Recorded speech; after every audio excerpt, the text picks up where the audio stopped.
The Queen Mary sets out on her maiden voyage, taking passengers across the North Atlantic from Southampton to New York, setting the highest recorded average speed at the time, and earning her the Blue Ribbon Award that year.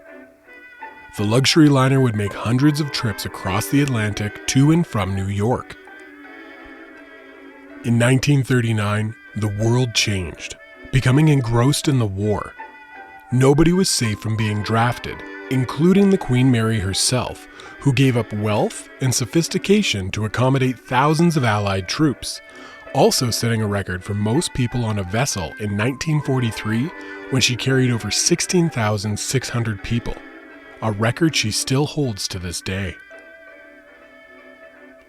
A true ocean beauty in her day, the Queen Mary was refitted as a passenger ship following the Second World War, continuing to dominate the transatlantic passenger transportation market.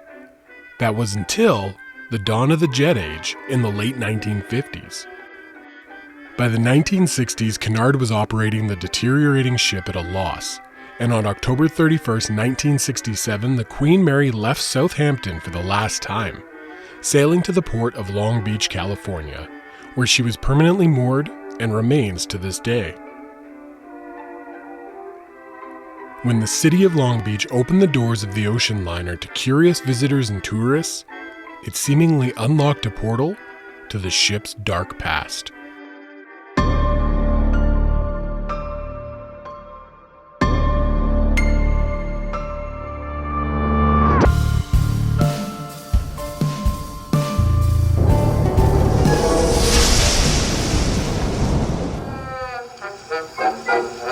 Cunard began construction on hull number 534 in December of 1930.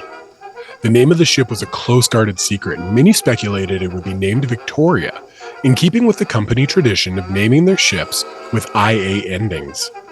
By 1931, construction was halted thanks to the Great Depression. Cunard had no option but to apply to the British government for a loan to complete 534. The loan was granted, but one of the conditions was that Cunard was to merge with White Star Line, the direct rival of Cunard, who'd also been struggling financially at the time. Many a White Star Line struggles stemmed from a string of sinkings starting with the Atlantic in 1873, the Republic in 1909, and most famously the Titanic in 1912, followed by the HMHS Britannic in 1916. This, combined with the Great Depression, the merger was really a blessing for both companies. When construction on 534 was completed on May 10, 1934, it was revealed she would be named Queen Mary, after Mary of Teck, consort of King George V. Rumor has it that when Cunard went to the king for his permission to name the ship after Britain's greatest queen, he said his wife, Mary of Teck, would be delighted, ending the Cunard tradition of names ending in IA. During her time in the war, because of her speed and her navy gray color combination, she became known as the Gray Ghost. Her speed and zigzagging course made her nearly impossible for U-boats to catch her. However, on March 25, 1944, a U-boat spotted Queen Mary and submerged to attack. But as the U-boat's crew was readying to launch, the Gray Ghost made her escape, speedily outrunning the U-boat. Her importance to the war effort led to Adolf Hitler offering a 1 million Reichsmarks reward in oak leaves to the Knight's Cross, Germany's highest military honor, to any U-boat captain that could sink her. The reward was never awarded. By the end of World War II, it's estimated that the Queen Mary carried over 800,000 troops, more than 600,000 miles across the world's oceans. She received credit from Winston Churchill, who had made the voyage across the Atlantic 3 times on board, saying she challenged the fury of Hitlerism in the Battle of the Atlantic. Without their aid, the day of final victory might unquestionably have been postponed. The Queen Mary is one well-decorated war hero, and she's played a major role in shaping our world today. But with hundreds of thousands of passengers, including 6 soldiers, death on board was a sure thing. And it seems that many of the spirits stayed behind, haunting the halls, rooms, and underbelly of the beloved ship.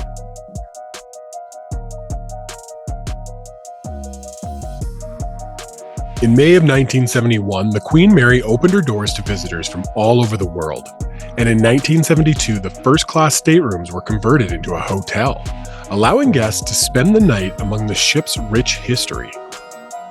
Curious guests and paranormal enthusiasts will tell you there is one stateroom in particular said to be the most haunted location on the ship: Room B340.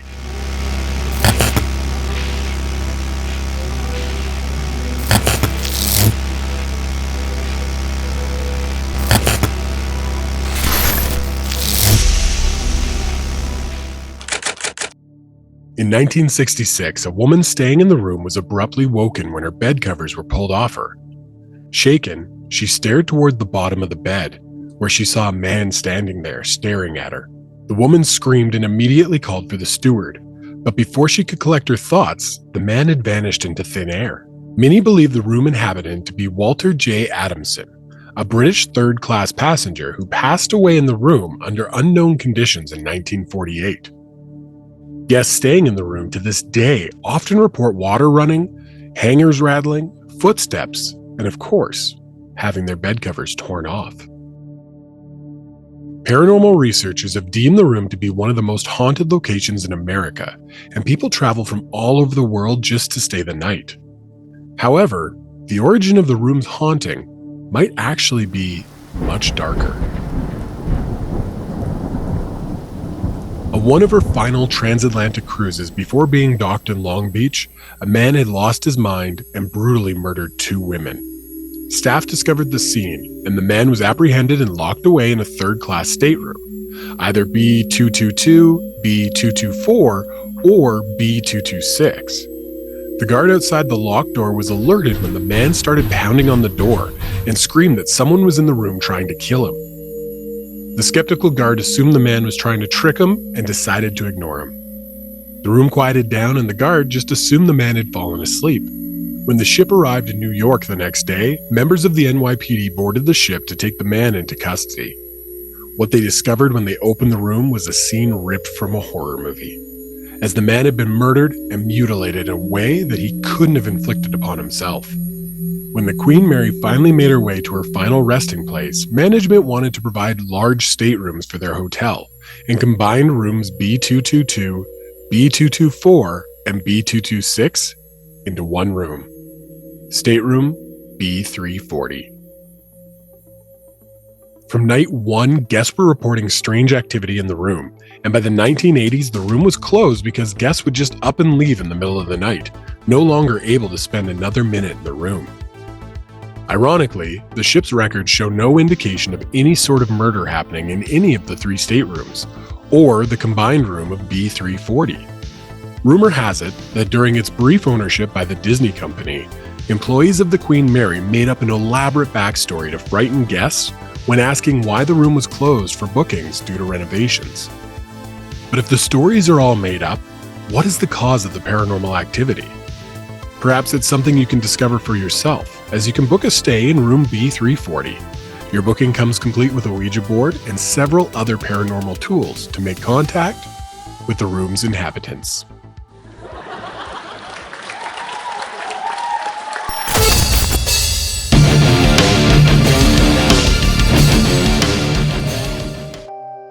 Elsewhere on board, located midship on deck R and C, lies the first-class swimming pool. Today, the pool sits empty. Years of corrosion and renovations elsewhere on the ship prevent the pool from being filled, but that doesn't mean there aren't guests in there. Visitors often spot apparitions in the pool area sporting swimming attire. Oftentimes, wet footprints seem to materialize on the deck and disembodied voices can be heard. The first-class pool was built to provide first-class passengers an area to swim indoors, avoiding inclement weather outside. There was a second-class pool on board, and second-class passengers could use the first-class pool for a period of time during the day, after which the water would be drained and replaced for the first-class passengers. Much like other areas of the ship, the 60 by 40 foot pool was designed in an Art Deco style. Tiles surrounding the pool area were covered in mother-of-pearl coating, said to reflect the water and look incredible during the day.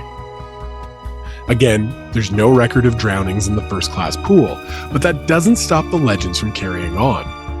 2 in particular are common among guests. Many reports of a woman in her late 50s or early 60s wearing a black and white swimsuit are made every year. The woman will materialize and make her way around the pool for a swim before exiting, leaving wet footprints and dematerializing.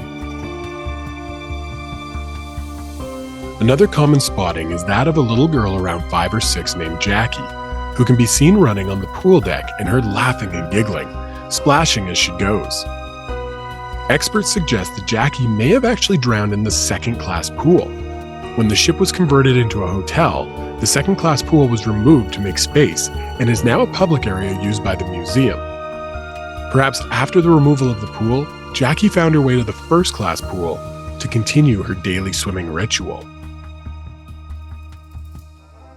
Crew of the 2023 movie Haunting of the Queen Mary explained in an interview that while they were filming, the ship was under renovations. They were restricted from certain areas of the ship as a result.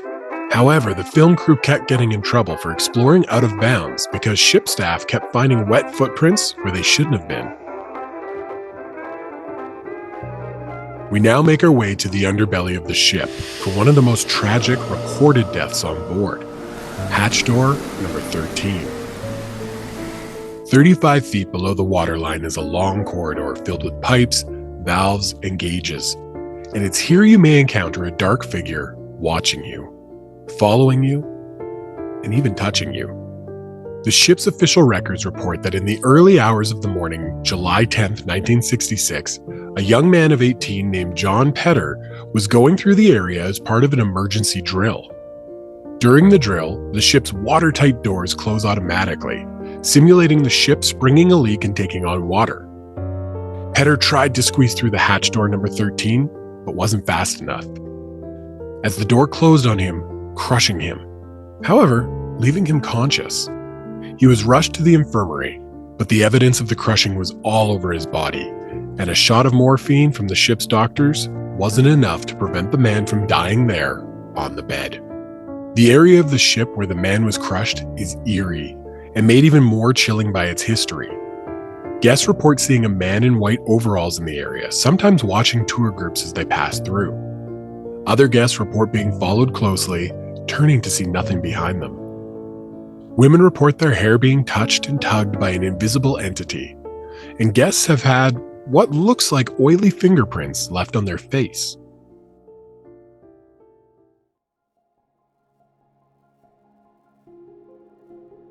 These are just some of the terrifying ghost stories from aboard the Queen Mary. Others include the captain's steward, F.R. Stokes, dying after ingesting acid instead of gin, the haunting of the Mayfair room, or even the babies crying in the third-class children's playroom. From Art Deco luxury to warship, back to luxury and now floating hotel, the Queen Mary is a living resting spot for hundreds of spirits for nearly a century. Inside the once-coveted speedy vessel, dark mysteries and secrets are concealed behind years of restorations. Are the ghosts of the Queen Mary trying to communicate their story? Or is it all just a matter of fiction? Only when you walk the corridors of the ship for yourself can you really know.